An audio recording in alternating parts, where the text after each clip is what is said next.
Funding for this CyberWire podcast is made possible in part by LastPass. LastPass is an award-winning security solution that helps millions of individuals in over 70,000 organizations navigate their online lives easily and securely. Businesses can maximize productivity while still maintaining effortless, strong security with LastPass. LastPass can minimize risk and give your IT team a breakthrough integrated single sign-on, password management, and multi-factor authentication solution.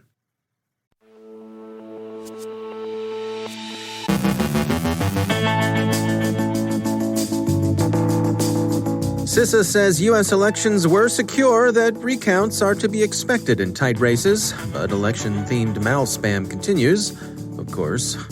A news platform is flagged as a GRU front. A new ransomware strain takes payment through an Iranian Bitcoin exchange. The Jupyter information stealer is out and active. David Dufour on detecting deepfakes and misinformation. Dr. Jessica Barker on her new book, Confident Cybersecurity. And PlunderVolt is a $30 proof of concept.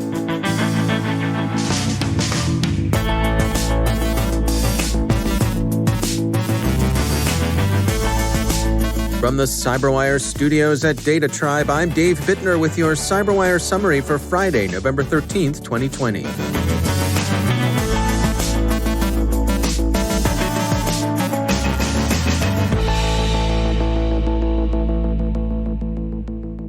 The U.S. Cybersecurity and Infrastructure Security Agency issued a statement yesterday about the recent U.S. elections that called them the most secure in American history.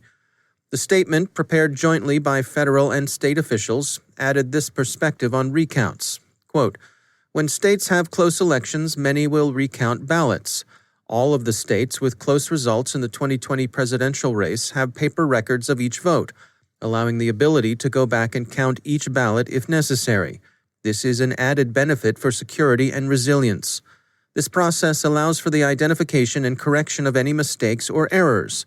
There is no evidence that any voting system deleted or lost votes, changed votes, or was in any way compromised." End quote. So, CISA's judgment is that voting systems as such were uncompromised, and that recounts are proceeding as they would in any close election. Any corrections to ballot counts that may prove necessary as recounts are finished are thus likely to be prompted by errors or retail-level fraud, not any deep, widespread corruption of voting systems. However secure the elections were, that, of course, hasn't prevented criminals from seeking to take advantage of the tension, division, and uncertainty that surrounded them. The Washington Examiner reports that a great deal of spam baited with allegations of fraud at the polls is appearing in inboxes. According to security firm Malwarebytes, a great deal of the spam is delivering the Qbot Trojan. Bellingcat reports that Bonanza Media, which bills itself as an independent investigative project dedicated to pursuing alternative explanations of the 2014 crash of Malaysian Airlines flight MH17, is in fact a Russian disinformation front run by the GRU.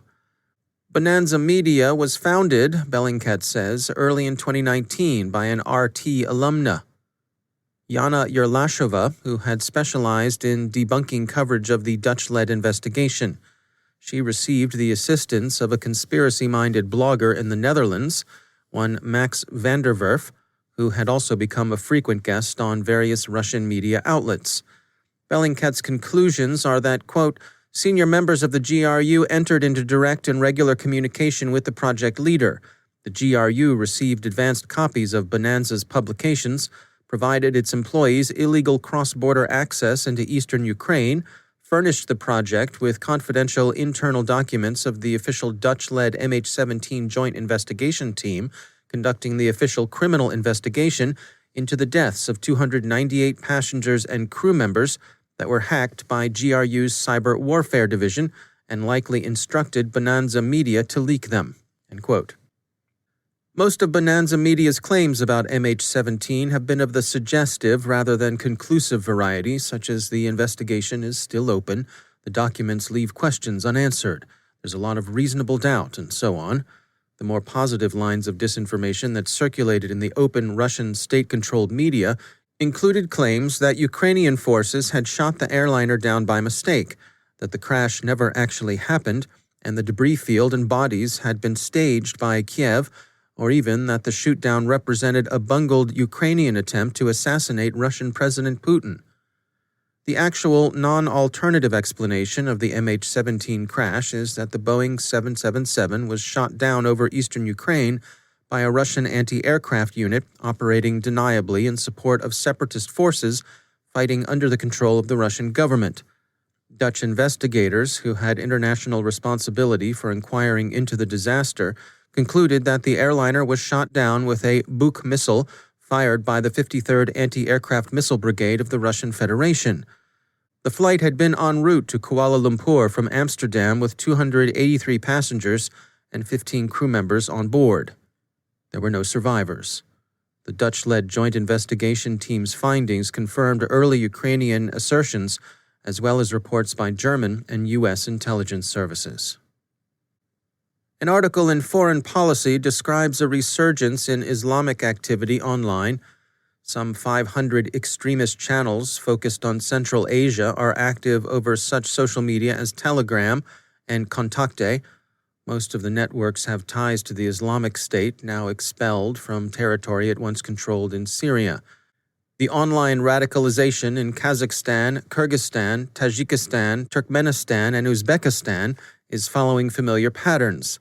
Underemployed young, mostly male adherents, with recruiting eased by international tension between Muslim and non-Muslim nations, such as the tension between Russia and Turkey, or between Armenia and Azerbaijan over Nagorno-Karabakh, and with geographical spread assisted by diaspora members of the target population.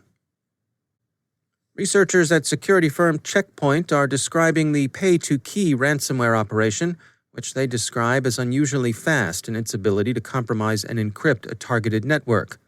CTech reports that a number of Israeli firms have fallen victim to pay-to-key.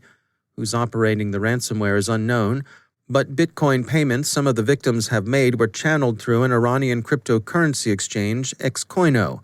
There's nothing inherently nefarious about Xcoino, but the company does require users to have an Iranian phone number and identification. On that basis, Check Point thinks it likely that the perpetrators are Iranian nationals. Morphosec has published an account of a new information stealer, Jupyter. The security company says that so far Jupyter has collected Chromium, Firefox, and Chrome browser data, but that it also seems to have potential as a full-fledged backdoor. Its command and control, while shifting several times since the malware began to appear in May, has always traced back to Russia. So, Morphosec thinks Jupyter is probably the work of a Russian criminal gang. The University of Birmingham has published a follow-up to reports on PlunderVolt. The university says its researchers have demonstrated a device that can overcome protections against the PlunderVolt vulnerability that Intel fixed last year. The cheap proof-of-concept device, costing only $30, connects to the separate and unprotected voltage regulator chip in a way that enables it to control the CPU's voltage. The researchers conclude that it may be time to rethink SGX, Software Guard Extension, security measures.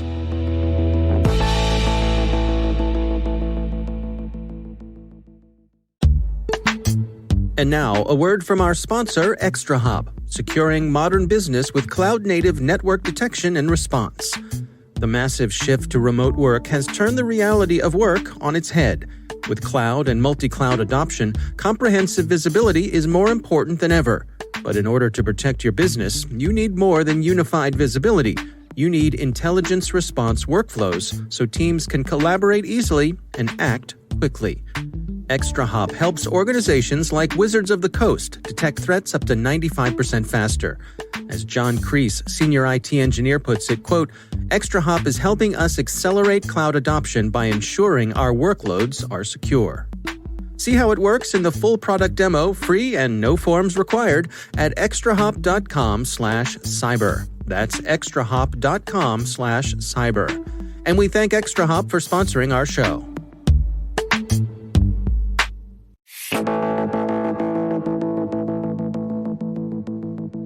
My guest today is Dr. Jessica Barker. She's co-founder and socio-technical lead at UK-based security firm Sygenta. She joins us to discuss her recently published book, Confident Cybersecurity: How to Get Started in Cybersecurity and Futureproof Your Career. Well, I have to be honest, I was approached by the publishers, Kogan Page. And so an email just came in out of the blue saying they have this series of books, confident coding, confident web design, and they wanted for the first time to publish confident cybersecurity. They were aware of me and they wondered if I would be interested in being the author. And so I absolutely jumped at the chance, to be honest. I've been thinking about publishing a book by myself for a while. So it felt like great timing. And it was an opportunity, as I saw it, to write a book that I would have loved to have read 10 years ago when I was starting out in the industry. Well, you break the book up into several sections. Why don't we go through some of those together? You start off with an introduction to cybersecurity. What are you covering there? So what I wanted with the book was for it to appeal to people who maybe are getting started in their career, people who are interested in cybersecurity but don't know much about it, and people who maybe, like board members who maybe need to know more about cybersecurity and are kind of starting with not a blank page, but without much background knowledge. And so I wanted to start with an introduction that really outlines why cybersecurity is important, what it is, and to make sure that all of us, as we started with the book, were kind of on the same page. One of the sections of the book covers the future of cybersecurity and what it means for your career. And I think that's an important part of this. There's a part of this book that really is a guide, almost sort of a map for folks who are trying to figure out how it does fit into your career. It's going to fit into so many careers as we move forward. Exactly. I think cybersecurity is so interesting because essentially it weaves through a lot of different jobs, a lot of different professions, in a way that those professions, would never have thought, even probably 10 or so years ago. So I wanted to do justice to that. And particularly, I work with a lot of senior executives and board members, and I know that they need potentially more support in getting up to speed. So I wanted to write for that audience, but I also wanted to write for the audience of somebody who is thinking about cybersecurity as their career, who is maybe starting out, maybe they're at university or even, in school. And they're thinking, actually, I want to work in cybersecurity, or I'm just starting out in cybersecurity. How do I move forward? It can be so daunting, this field, to know actually what path to follow. I wanted to try and provide a bit of practical guidance on that. Yeah, I mean, it strikes me that there's something here for everyone, both for folks who are just getting started, but also for people who've been in cybersecurity for a while. It's nice to have an overview of maybe some of the areas that aren't part of your day-to-day. I often hear that from people, and I myself have this. I work very much on the human side. And so that can mean that I sometimes don't delve as deep into the physical or into the technical elements. And so actually having something that provides an overview, I think, is very helpful, because in cybersecurity, most of us will specialize to some extent in different areas. It's such a broad field that none of us can be experts in everything.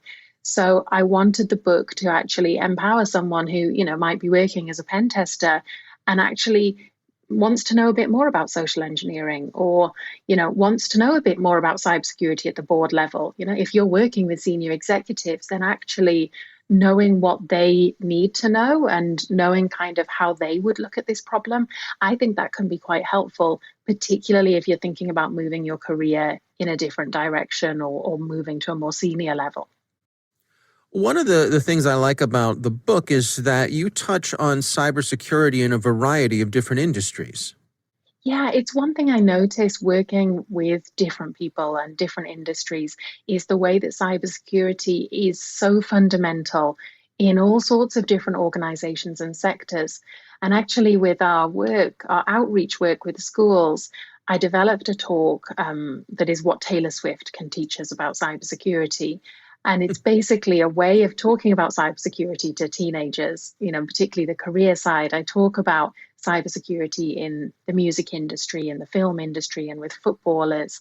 So I thought it would be interesting to bring that into the book because I've seen how engaging that can be for people and just really bringing to life the fact that this isn't just for banks, this isn't just for governments, it's also for pop stars and it is for the film industry, it is for sports teams and, influencers, social media influencers. Like everybody needs an awareness of cybersecurity now because information and connected information is so vital to so many different parts of society and the economy. That's Dr. Jessica Barker from Sygenta. The book is titled Confident Cybersecurity: How to Get Started in Cybersecurity and Future-Proof Your Career. There's more to this interview. You can check it out over on our website, thecyberwire.com, in the CyberWire Pro section.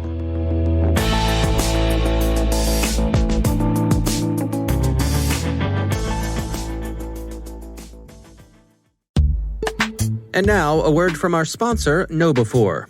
Email is still the number one attack vector the bad guys use, with a whopping 91% of cyber attacks beginning with phishing. But email hacking is much more than phishing and launching malware. Find out how to protect your organization in an on-demand webinar by Roger A. Grimes, Dufour's data-driven defense evangelist. Roger walks you through 10 incredible ways you can be hacked by email and how to stop the bad guys. And he also shares a hacking demo by Dufour's Chief Hacking Officer, Kevin Mitnick. So check out the 10 incredible ways where you'll learn how silent malware launch, remote password hash capture, and rogue rules work, why rogue documents, establishing fake relationships, and compromising a user's ethics are so effective, details behind clickjacking and web beacons, and how to defend against all of these. Go to knowbefore.com/10 ways and watch the webinar. That's knowbe4.com/1 and 0 WAYS. And we thank Dufour for sponsoring our show.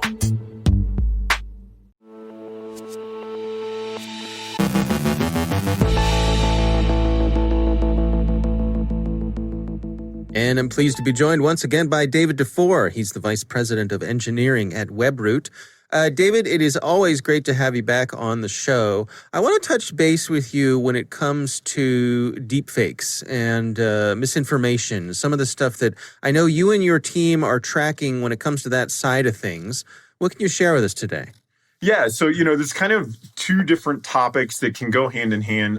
Deepfakes being where you create images or videos that actually look like someone, but they're not that person. And then a lot of times they not only do they just look like someone, they're presenting information that appears to be coming from that person in that video that could be misinformation. So these two things tied together can be really tricky.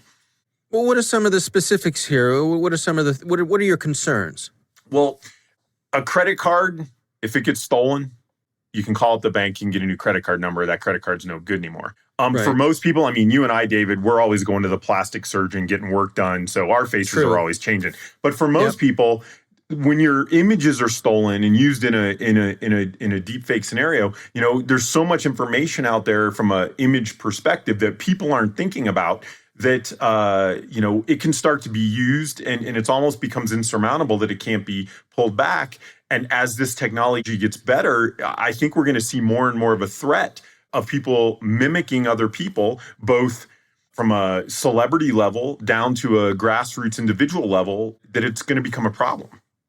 What about this creation of new images of people from wholesale creation? In other words, I've seen someone spins up a fake Twitter account and you can do an image search on the photo they use for the account image, and it turns out it's a stock photo. It's average middle-aged guy or something like that. But now we've got these systems that are just literally creating realistic photos of people out of thin air. That's a different thing. Well, that is a different thing. And not only that, you can sometimes create an image based on images you got from someone, because they had an Instagram page and somehow start to link all that together to create maybe a Twitter account or some other account that you control that somehow adds a validity to the fact that, oh, I see this person on Instagram and I see all these posts that they're making on Twitter or on Facebook or some other social media. And all of a sudden it represents, and you could be putting videos out there on YouTube and you've built this whole persona around someone that started, the nucleus is real. And now it all becomes believable simply because you've been able to automate and generate all this contextual information that's completely bogus. Yeah, it strikes me that, we've got this, we're heading into this era where it's going to be harder and harder to believe what you see and what you hear. And obviously, it's good for everyone to be skeptical and have their critical thinking skills. And I wonder if we're coming up to an age where we need some sort of chain of custody, dare I say, a blockchain of custody when it comes to digital imagery. The things that the things we're seeing in our news feeds every day. I absolutely could not agree more. Unfortunately, I don't have what the exact methodology of that would look like. I haven't been able to. We need smarter people than me to come up with that. But you're absolutely right. Look. I think 5 years ago, 6 years ago, people put all this information on social media and they were shocked at what, cyber criminals could do with that information. And I'm just talking words here, how they could, fake who they were. And now with the deepfake technology, you're going to see a lot of that be visual. And all of a sudden, people trust their eyes more than they may trust something they read. And so the minute it's visual, now we've got another, on order, another magnitude of issues. And so to your point, how do we take some type of technology like blockchain to link that to actually validate whether it's behind the scenes or something that you see that says this is legitimate because of my blockchain number? That's something we need to figure out how to address because it is truly going to become an issue. All right. Well, David Dufour, thanks for joining us. Great being here, David.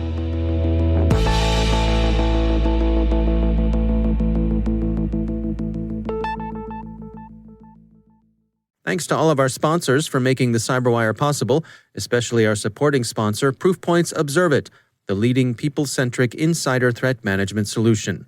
Learn more at observeit.com.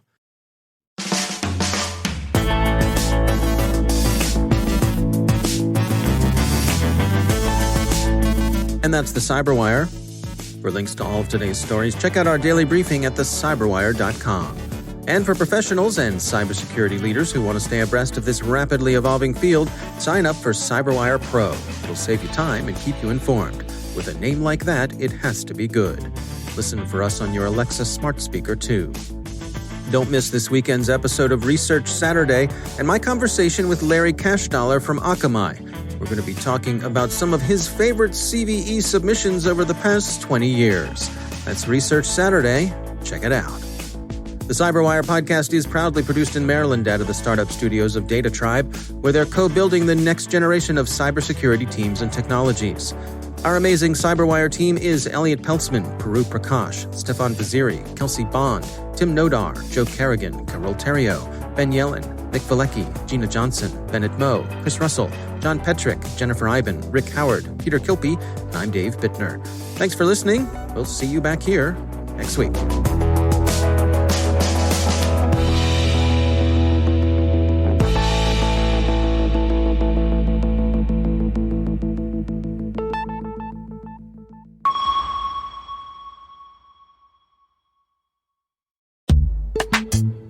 It's time to take a moment to tell you about our sponsor, Tanium.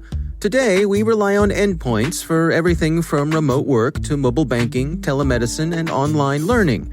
That's why managing and securing these endpoints has never been more important. Tanium provides unified endpoint management and security built for the world's most demanding IT environments, providing instant visibility, complete context, and rapid response.